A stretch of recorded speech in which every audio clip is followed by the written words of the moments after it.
It's day number 3 of Ancient Inheritance, and today we get to fight us a priest.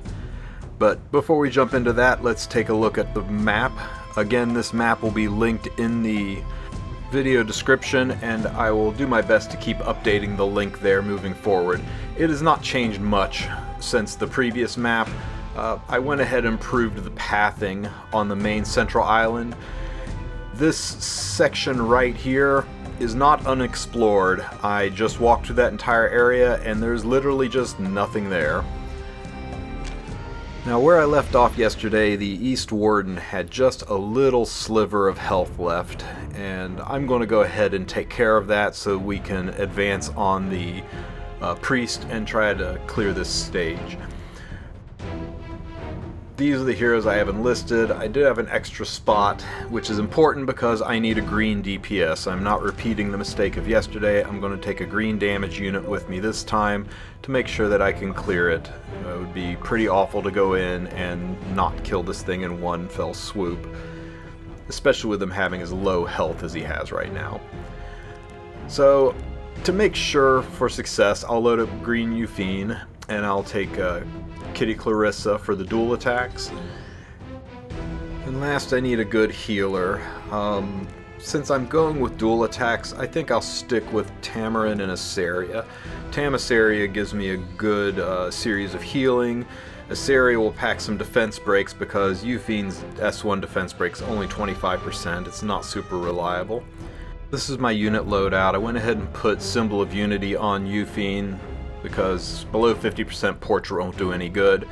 I stuck a Warhorn on Kitty Clarissa just to help boost her speed up, or her CR pushing up a little bit, and to give extra attack.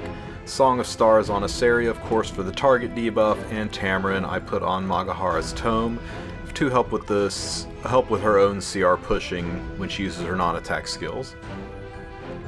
You know what, I'd rather lose Iseria than Kitty, so I'm going to stick her in the tank spot. I'll run this fight at pretty high speed since it's the same fight we did yesterday, just with a better DPS unit. And just like that, the Warden is dead, and with the final Warden killed, that will unlock the priest.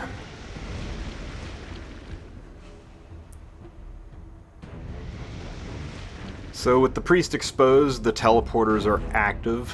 I thought about going and hitting that mini-boss for the guild chest, but the reward in that guild chest just don't look that great, and I want to go ahead and get a run on the priest.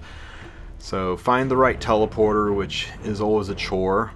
You can put notes and tags on the teleporters to help make them a little easier to figure out which one is which. I'm going to take the south route in, and because I have the exploration journal, I'm going to go ahead and run over and grab that book for the experience points.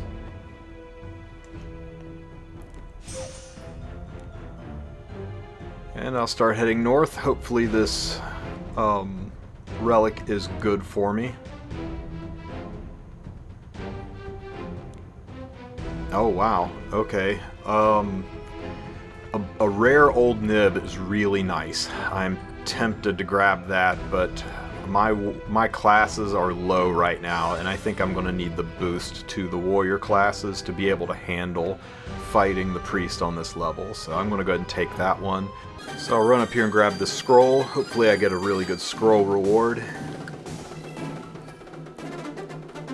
Oh god, the worst one. So I've got to do a fight for 5 friendship items. I guess I will take the blue friendship box to boost up my Summer Charlotte. But worse yet, I had to waste 4 units fighting the Warden, and now I've got to waste units doing this. I'm going to go ahead and just run Sigret because I don't see me using her for the priest fight. And I hate to waste her, but I'm going to go ahead and use Conqueror Lilias because that lets me run a 2-man team. And with a 2-man team, I don't have nearly the bleed out of my units. I'm angling to try to have enough units to do 3 fights at the priest minimum. I went over this before, but it is good to remember. Every time you have to fight a scroll fight, the fights there are usually really easy. Don't waste lots of units. Don't pack healers. Just take a single DPS and a dual attack unit and just burst through it quickly. Now, I know there's some rewards to the right, but this left area I thought was unexplored. As I said earlier, it wasn't unexplored. There's just literally nothing on this left side area. So if you want to get rewards to make yourself a little bit stronger, maybe head up the right hand side to get more stuff. Unfortunately, I get no stuff, so I just wander over to the priest and do my attacks. Now, unfortunately, with the two unexpected attacks, the first one at the warden and the second one at the scroll, I am short units. In fact, I have to de-enlist certain units to make room for viable, usable units. Also, unenlisting a dead unit and re-enlisting it will not bring it back to life. You have to wait for the daily reset. So, I'm going to check my enhancements. Unfortunately, I can't level up. You can't level your enhancement higher than your current level. So even though I have 8 enhancement points, I'm not level 8 yet, so I'm stuck there. Hindsight being 20/20, I probably should have pumped some enhancement points into Soul Weavers, because my Soul Weavers are pretty squishy. So my first 3 teams, I'm going to take Fire Khawazu because he defense breaks and he's loaded with debuffs. I'm going to take Achates because she is a great healer and cleanser. I'm going to go ahead and take Sinful Angelica for the dual attacks and for the cleanses. And I'm going to take Fire Khawazu because Fire Khawazu packs a lot of debuffs and he also has a strip on his S3. After the boss does its big attack, it gets a counter buff, and having a way to strip that off is kind of nice. As for the gearing, my Achates, I put her on Rod of Amaryllis to help with healing. I put Sinful Angelica on Prophetic Candlestick to try to keep her immortality up full time. I gave Fire Khawazu Cradle of Life in order to spam debuffs, and I gave Inferno Khawazu Junkyard Dog also to continue to spam debuffs. You want 2-turn debuffs. 1-turn debuffs will just cycle off when the boss takes its turn. Don't talk to me. So, across the top of the screen you will see the skills of the priest. The most important thing to know is this second attack the priest does seals your team and puts a defense break on your team. You can't survive that. You need to save a cleanse. I can't stress this enough. The boss does its first attack and puts a minor debuff on everybody. I think it's an attack break, and you're tempted to cleanse that away. Don't waste your cleanse on the boss's first attack. You've got to save it for the second attack. Otherwise, you're going to die by round 3, and I think that's why a lot of people have relatively low scores going into the priest fights, is they waste their cleanse too early, and then they get surprised by attack number 2, defense breaking their whole team, and sealing away passives on top of that. So because I'm saving that S3 cleanse, and really there's no one to benefit from an S2, I'm just going to use the S1 to try to get an attack break. Fire Khawazu activates and self-cleanses the debuff off. It looks like that round 1 debuff is a poison.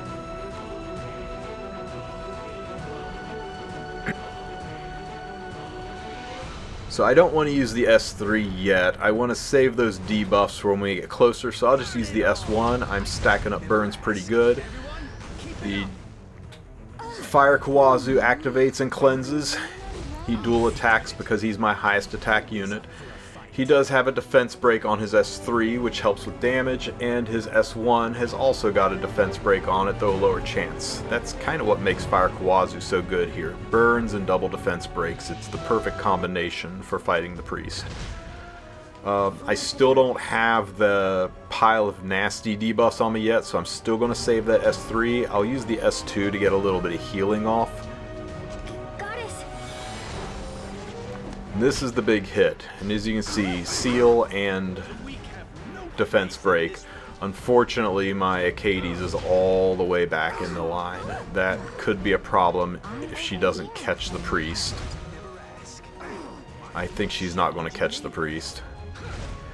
So I have got some very unlucky speed tuning here, and when that priest attacks, he's going to kill me.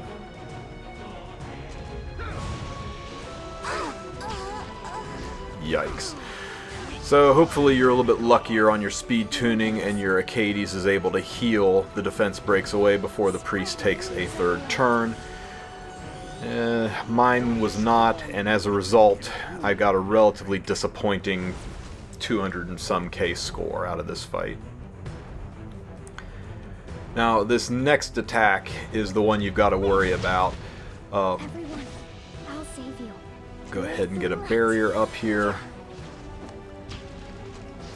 Okay, the one that's lit up right now is his wipe skill. You have to have 3 debuffs on him to survive. And you see all those debuffs on there. It looks like I'm okay, but they're all one-turn debuffs. Only the Junkyard Dog Burn makes it through, so I only had 2 debuffs, so his skill wipes. If I had 3 debuffs, I might have survived that. Then I could have used Inferno Khawazu's S3 to strip the counter and probably scored quite a bit higher. But the timing of the heal on Achates really is what kept that team from scoring very well. I stand by that team as a very good team, I just had some unfortunate tuning.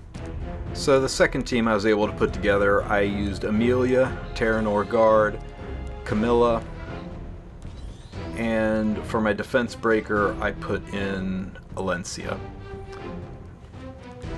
The reason I picked Alencia is she has lower base attack than Taranor guard, and I want Camilla to dual attack with Taranor guard. So on Alencia I put Junkyard Dog because she gets double hits on her S1, that's 2 chances to proc. I went ahead and put Cradle of Life on Camilla, so that's 3 chances for debuffs. Taranor guard, I went ahead and put Junkyard Dog on him as well, 4 chances to debuff, so I should be fine on debuffs. Alencia also has her S3 for stripping, to strip that counter buff away.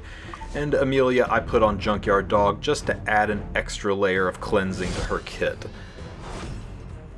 So I thought this was clever. For my first attack, I'm going to have Emilia push up Camilla. The reason is this gives Camilla an attack buff, and as long as Camilla has an attack buff, her S1 dual attacks with Taranor guard, and that will help with pushing, which will probably help everybody lap around a little faster. I'm going to go ahead and use Alencia's S3 because it should cycle back around in time to strip that counter debuff several turns from now, and it'll give me a defense buff which hopefully will help me survive the incoming attack from round 1 a little bit better. Because I've got defense break and praise, I will use Taranor guard's S3. His S3 hits really hard into a defense break. So again, the poisons are no big deal. I need to save that cleanse for the seal and defense break. I will go ahead and have Alencia double tap and try to get a couple of burns. Junkyard Dog is just not proccing. Now I do not have an attack buff anymore, that first attack stripped, so I will go ahead and use her S2 skill. Her S2 skill will give an attack buff to her and to the highest attack unit, which is Taranor guard, so that's nice. And there's all the debuffs, and the timing was much better this time. I can have Emilia cleanse most of that stuff away with her S3. Her S3 is not a full cleanse, it just gets rid of 2 of the debuffs, so I do still have a couple of defense breaks. But with all of the dual attacks and Emilia's speed, she should cycle around in time for me to use her S2, and with DrBag that will cleanse the last of those defense breaks. And there it is. I will go ahead and push up Camilla again. This will allow me to get another dual attack in from Taranor guard, which will push everybody up again and get me 1 extra attack off. And there's the extra attack, and all the defense breaks are gone, so I should survive this hit pretty well. I'm running relatively low on health though. Emilia is not the strongest healer. That's just the unfortunate truth of it. I'm doing really good damage, but I don't know if I'm going to survive this wipe hit. See, we got a defense break and another nice random dual attack because of Taranor guard's passive. Camilla doesn't have an attack buff and she doesn't have a way to give herself an attack buff, so I'll just use her S3 as that's the highest damaging skill. Oh man. Only having my warriors to level 8 is hurting me, and my soul weavers to level 4 is really hurting me. Emilia's heals just weren't enough to keep up with it. But you know what? It still did more damage than Team 1, so I'll take it. The all of the debuffs were single debuffs, so without having 3 debuffs on the boss, that skill wipes, and that run is over. Well, I have just enough provisions and just enough heroes enlisted to do one more attack. So I've been saving her for this. I'm going to bring out my Luna, and I'm going to bring out my Mediator Kawerik. I'll use Fire Ken and Angelic Montmorancy. Mediator Kawerik has got a strip on his S2, he gives barriers, his S3 is a cleanse, and he gives attack buffs. He's one of the best units for this fight.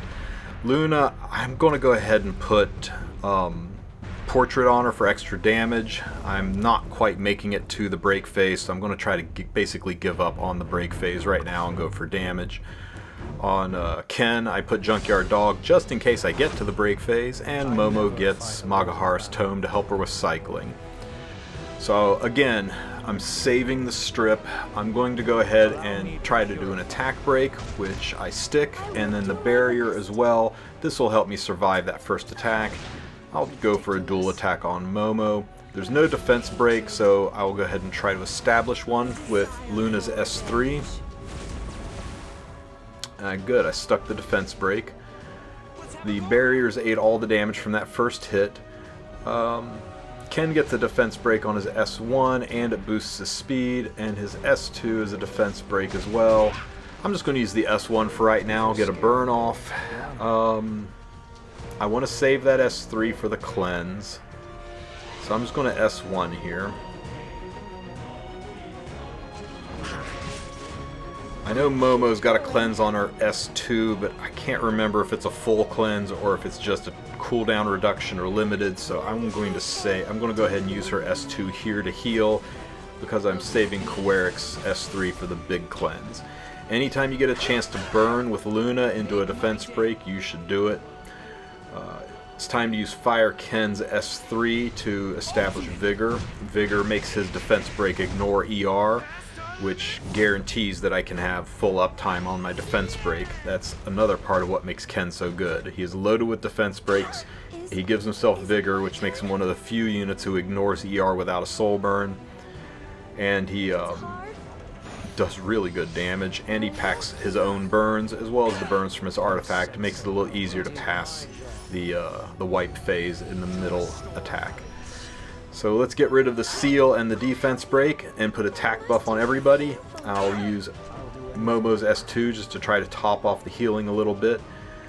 I'm going to go ahead and use the S2 to get a shield up because my health is getting a little bit low.